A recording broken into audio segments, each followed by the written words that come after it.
राम राम. हमारे गाव में काही 200-300 वर्षापासून जत्रा होईल. त्या जत्रा पारा गाळा होता. त्याच्या नासा दुकाना गिकाना सगळं आवाज वट्टाच्या सुट्ट्यावर राहतात.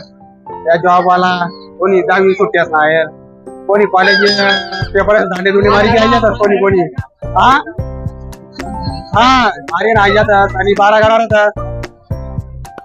हमार गाव समाज पण आम्ही काही जाता तिथं माझा पोरा ज्येष्ठ नागरिक काम असते बापून तिथं वय सारखा जरा आम्हाला आता नाही आता जत्रा काम आम्हाला आपली आम्ही आता घरे घरी जातो जेवणा करतो आणि ज्ञानरस बोलतो वगैरे आणि बस बाकी काही आम्ही सांगू मी आणि बट्टा एकटे भेटी जातात आम्ही नाही तर वरी सोरी ते पण भेटतो नी आई भाऊ भेटतो नी ते भाऊ भेटतो नी जत्रा निमित्त पण भेटी जातात बट्टा आणि बाकी ना गाव मध्ये राहतात वर्क फ्रॉम होम करतात बरं म्हणजे वर्क फ्रॉम होम करतात त्या आणि बस बरी माहिती